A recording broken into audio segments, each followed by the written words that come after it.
Sup my dudes, Valk here, and today I'm going to be talking about why I left the awtd testing team and why I don't plan on going back unless a bunch of stuff changes. I want to talk about the issues I had with the team and all that. Now I want to make this very clear. I don't want anybody to be the target of harassment over this. This is not for that. This is hopefully to incite change, to make the tester team better, and then if the tester team's better, then that means the game will be better. So I feel like this is what I feel like this is the only way I can go about doing this. So this is hopefully what happens. At the end of the day, I'm not mad at anybody in the tester team. I want to make that very clear. I don't want anybody to get harassed. I'm kind of over it.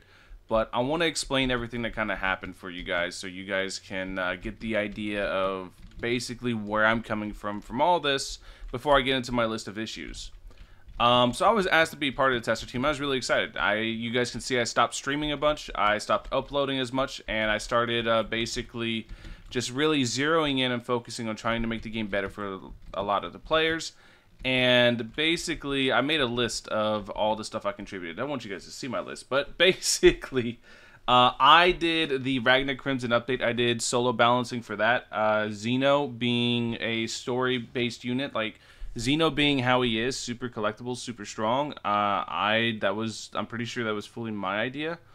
The Swordmaster update, I tested and balanced solo completely. I did all that, and I basically did every single buff you saw past Mob Part 1. Every single buff was basically my idea, and I had a ton more buffs in the works, but there was like 2 buffs I didn't do. Not all the buffs were my idea. Not all the buffs past Mob Part 1 were my idea, but the majority of them were. And there was a ton more, and there was a bunch of stuff I had planned and stuff like that, but I just basically got pushed over the edge by something really small, honestly. But it was more, the fact that I was so mad over that showed me that there was more a result of compiling issues and compounding issues and just built up, pent up frustration. So this is the only way I know how to get it out. So I apologize if this makes any issues for any of the developers. Thank you guys for having me. But I want to make it very clear that this is where I stand, and this is why I wasn't happy and why I had to go. So what caused me to leave the testers is, like I said, something really stupid and trivial, but it was more so a sign of just bigger issues. I don't plan on quitting the game. I want to make that very clear. I'm still playing this game. I love awtd, and that's one of the biggest issues that I care about this game too much. The thing is, right, is basically in my Boros video, right, I didn't run the best team because I ran mathematically the best team, but it wasn't really the best team.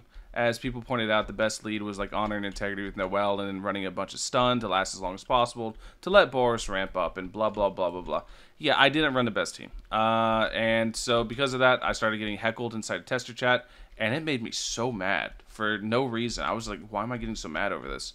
It made me so mad that I left. I couldn't take it anymore. I snapped. I was like, fuck this, I'm out. And that was kind of like the start of it. And then I sat back, I relaxed, and I realized, why am I so mad? And I thought about it, and I wrote down everything that I had that basically bothered me with the tester stuff, to the point where it just all compiled, and I snapped. I couldn't take it anymore. So let me go ahead, let me get into it. I'm going to go into the issues, my biggest issues to my least issues, but each one of them were things that bothered me, and it's just, there's reasons for it. I'm going to get into all of it. Hopefully you guys don't mind the yap sesh, but like I said, this is the only way I know how to do stuff like this. I'm a content creator. Whenever it comes in terms of this game, the only way I know how to communicate with people is through videos. So I apologize, but this is like the only way I know how to go about this. So first things first, let's go ahead. Like I said, issues I had, biggest to smallest. The very first issue, the biggest issue I absolutely had, it feels like I was the only person on the testing team trying to actively make the game better for the players. You'll see me bring this up again in a couple more issues. I felt like I was the only one that had you guys as the main focus of all the changes I was proposing. I don't know if I should leak it, because it was my idea. But basically, how do I say this without leaking anything? Basically, I had a massive focus on giving the players more options so they could run more options to run more teams and have more abilities to put stuff together, because I thought it would be more fun for everybody if you could run your favorite units all on one team, right? Stuff like that. I would try to come up with things like that, where it's more rewarding on grinds. I'd also try to make it so it's more welcoming to new players and all this stuff. And the amount of backlash I would constantly get, and the amount of just absolute people arguing with me constantly over me trying to make the game better for the other players, made it to me very obvious that everybody has their own idea on that test team of what they want the game to be. And it's very hard for them to see beyond themselves and what would be fun in the overall player base for everybody. It's why you guys saw me holding so many polls in my community tab, because I was trying to figure out what you guys want, and I was trying to push forward that. And every time I would try to do things like that, a lot of it would just be met with just backlash. Constant backlash, just no, no, no, no, no. Now, I'll say this again, like I said, I'll get into it again later on. I could have just ignored all that. I'm going to be real. I feel like the devs really trusted my judgment on a lot of stuff. And I could have just ignored all of them and just did what I want to do anyways. But I don't want to do that because it feels like it would create dissidence within the test team. And it would basically make it so everybody's at each other's necks. And that doesn't sound like a fun environment. And I didn't want to be a part of that. And yeah, that's why I am where I am with this. And that was easily my biggest issue, was it felt like I was the only one who cared about you guys whenever it came in terms of testing and balancing. It felt like I was the only one pushing forward stuff more fun for the players. That's genuinely what it felt like. It felt like I was the only one who did that, who wanted to do that. So next up, lack of communication from the developers. The amount of times I would stay awake 24 plus hours because I would not know basically on when an update was coming to properly schedule myself. Then I have to keep my Sunday and Monday free schedule-wise because once again I had zero idea when things were happening. Yeah, basically that. I liked it better whenever I was just a player and I would just wake up and just play the game. And now basically as a tester, I am on-call hire because they don't give you any date at all. They just say, hey guys, come on, snap test time, let's get this going, get this rolling for the players. Which I get that a lot of the game's failures comes on the very limited schedule of Peem. It's not Peem's fault, but at the same time it is. Peem is a very, very hard working dude, and the thing is Peem has a really busy life. So a lot of the game right now is carried by Galaxy. If you guys see, Galaxy does so much work for you guys. And Peem kind of just appears every once in a while and says, hey. But the thing is we have no idea what's happening whatsoever as testers. None. And it's just surprise, go test. And that is such a toxic environment. It is easily one of my biggest pet peeves is a lack of communication whenever I need information to do what I need to do and schedule my life. I have to schedule my days around what they are doing. And the fact I cannot do that because they will not tell me anything tells me that I just don't need to be there. That's easily one of my biggest issues. It's one of my biggest pet peeves in life is whenever I'm working with a team, or whenever I'm trying to accomplish a goal, and people do not tell me things I need to know. I complained about it several times, nothing happened, so here we are. I feel like whenever communication is lacking, just big blow-ups like this happen. Communication was easily my biggest issue. Well, second biggest issue next to the one I listed before. But communication is easily one of the easiest ways to get me to stop wanting to do something is you just don't tell me anything. So that is definitely a thing. Yeah, this is where I'm at with that. Lack of communication was a massive, I'd say out of all of these, like, I'd probably put like me feeling like I'm the only one that cares at about like a good 40% of the reason I left and make this like maybe 50. That's how big of an issue lack of communication was for me, because then I cannot properly schedule my stuff. I cannot properly schedule my streams. I cannot properly schedule anything. All they have to do is tell me this day at this time and I will be good. This day here this time, and I'm ready. I'm locked in, and I'm doing everything I can to try to help the game succeed, because that's what I'm all about. I'm all about trying to do what's best for the game and do what's best for the players. And I just could not do it on the time frames that they were actually doing that. Why is my character doing this? Anyways, next up, despite providing updates the players loved, I would get hate from fellow testers. I basically solo did the balancing on the Ragna update, which is one of the most popular updates yet, and despite this, the amount of stress and backlash I got from fellow testers started a descent into me resenting testing. This is true. You guys don't know it because a lot of people really like the Silver update or the Ragna update, but the whole idea of basically being this really centralizing, strong team that is just something you can pull and go with was mine. The balancing and all that was mine. I did all of that stuff all on my own.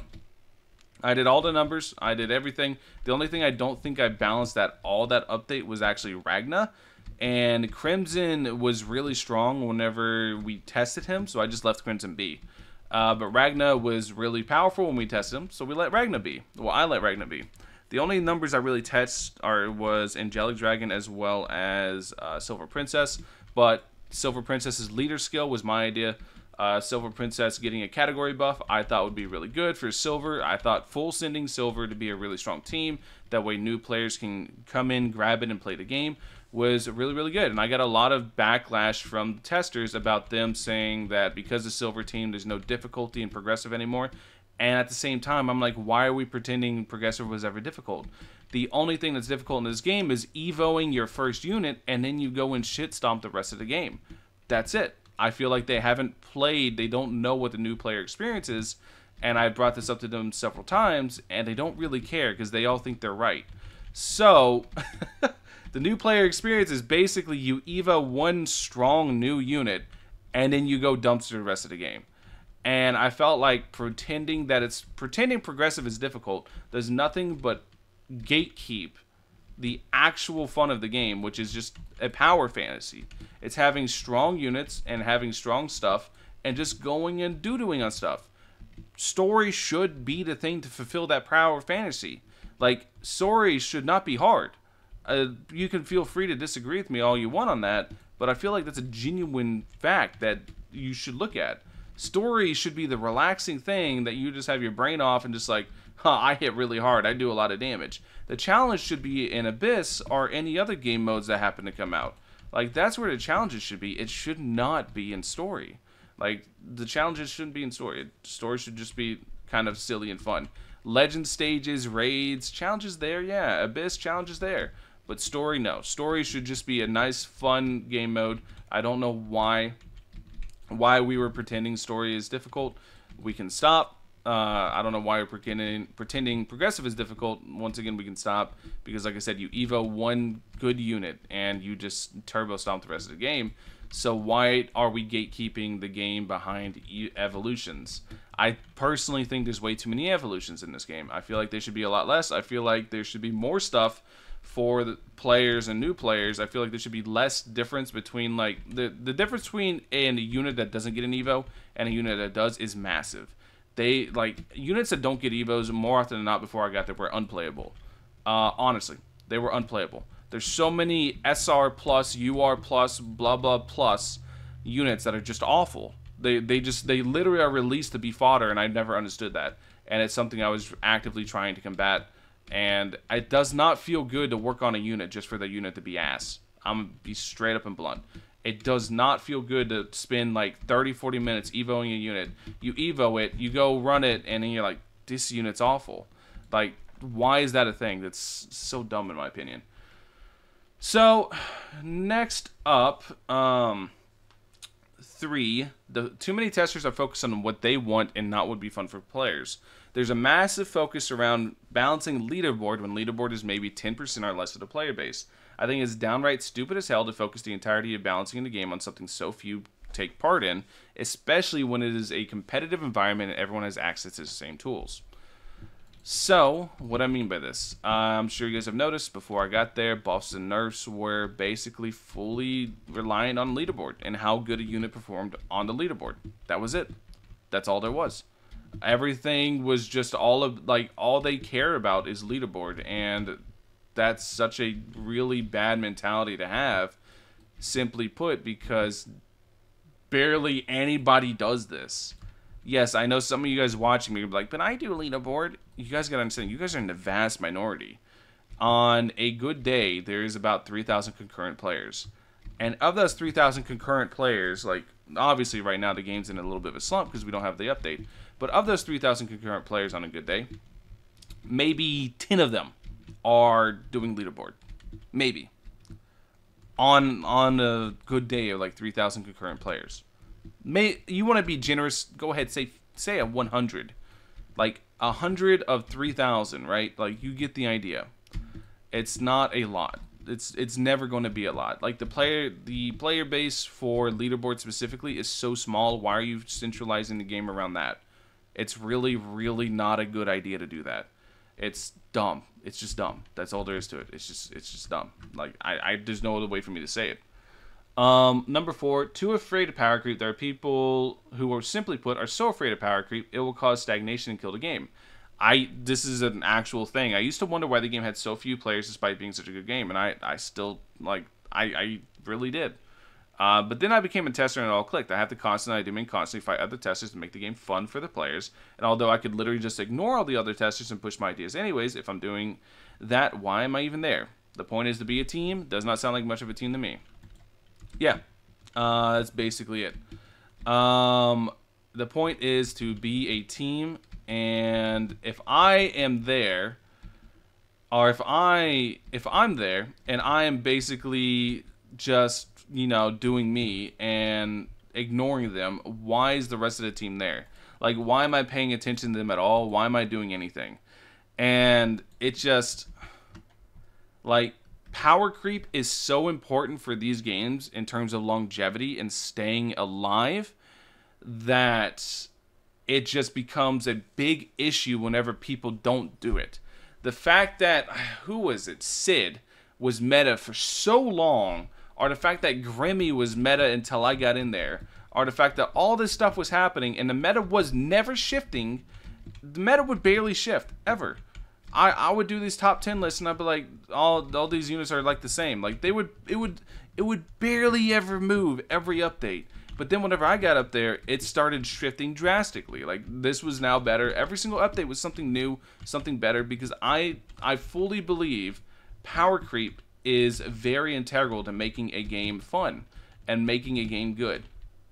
I fully believe that, and I stand by that. I feel like if I want the game to be good and I want the game to be fun, then I need to do power creep, because power creep, I'm going to be honest with you guys, strong units are fun. It's just it. It's fun to have strong units. It's fun to have units that are really good. So the fact there are people who are pushing so against power creep, who are just so anti-power creep, it's going to kill the game.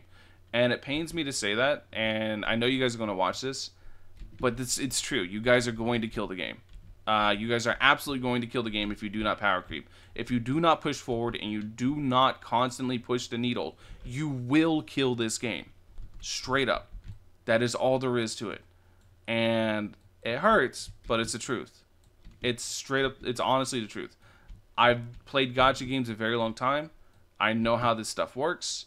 I played lots of Roblox tower defenses. I played so many just awful Roblox games. I know how this works. Trust me. I know you guys know what you're doing. I know you guys have been doing this a while, but if you guys don't power creep the game, you're going to kill it. It's plain and simple. Yes, you can make older stuff strong, but at the same time, you always want to be pushing the needle and then moving other stuff along up with it. Anyways, next point. Too many testers are people who have input and no longer play the game, yet feel the perpetual need to weigh on every decision. Yeah, this is an actual thing. You guys might not know this, but a lot of the testers, a lot of the people who make decisions behind the game don't even play it. Well, they haven't played it in a very long time. Let me rephrase what I'm saying. They have no idea the current state of metagame. They have no idea how stuff functions mathematically on this end. They don't know exactly what level of power they're pushing. It's why you always get wildly... Before I got there, you would either get one of two spectrums, right? It would either be incredibly useless, to the point where it's not even playable, or it'd be wildly broken, to the point where it ruins the whole game. Yeah, that was it. That was it. And then whenever I got there, everything except for Killua, we ignored Killua. Okay, we kind of just scratch our head. Mooj was fine. Mooj was a little overpowered, but nothing like Killua. We ignored Killua. That was an oopsie on everybody's part. But what happened with Killua is in testing, he was literally not testable because he would permanently stun the enemy. He was bugged, and he went from bugged to live. So the bug got fixed during live, but then nobody saw the passive. So yeah, that was kind of a whoopsie doopsie. But outside of Killua, right? Whenever I got there, basically I noticed the thing is, right? A lot of people who are making decisions for you guys, a lot of people who are weighing in on balance decisions, don't play, and they haven't played in a long time, and they're not. I doubt they're going to.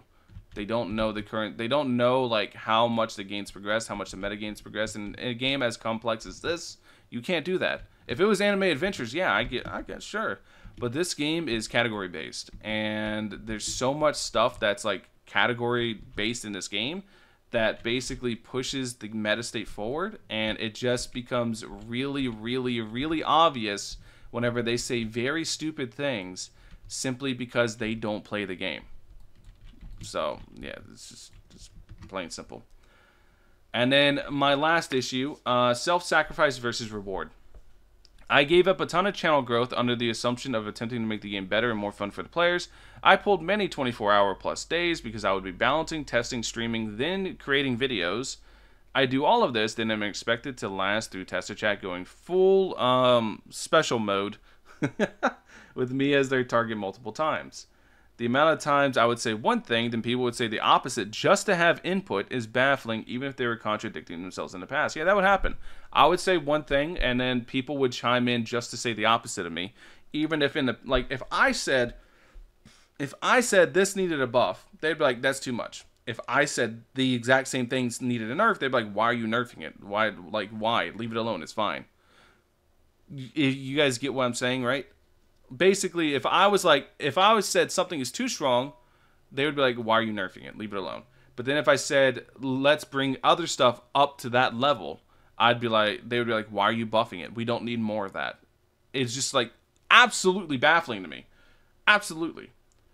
And it would often make it feel like people were looking to me for me to make any mistake to jump on me.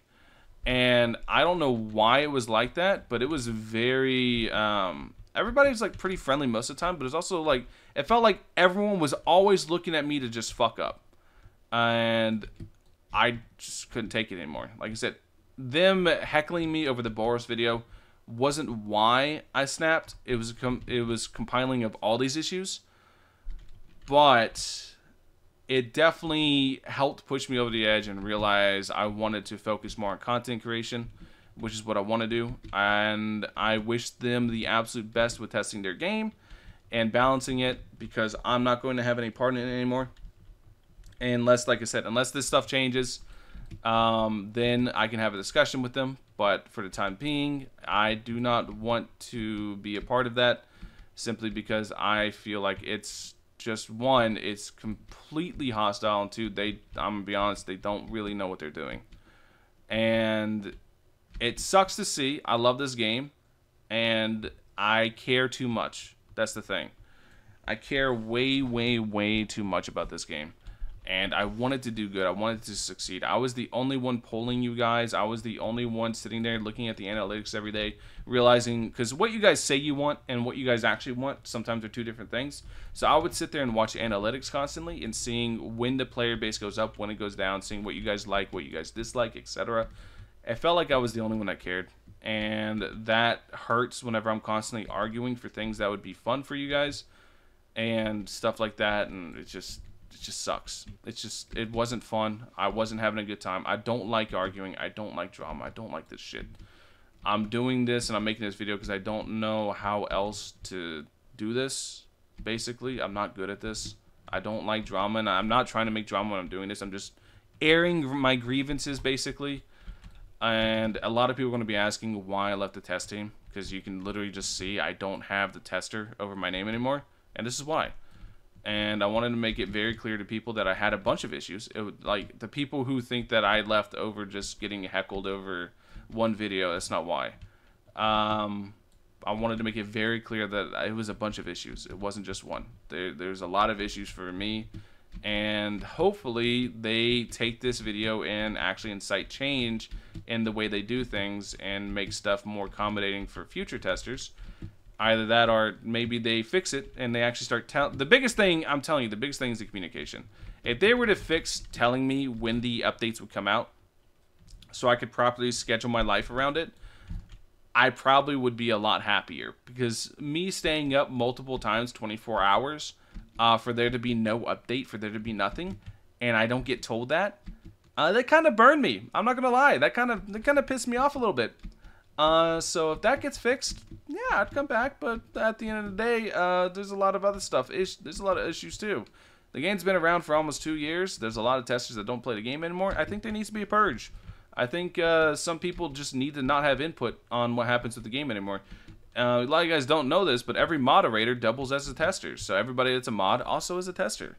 And there's a lot of mods that just go in there and test stuff. And I feel like there should be like 2 categories, right? People who test for bugs and people who have input on actually what the game does. And yeah, I don't think that there should be a mix of the two because, yeah. Anyways, that's basically the video. If you guys have any questions, comments, concerns, let me know. Thank you guys for watching. Catch you guys in the next one. Peace.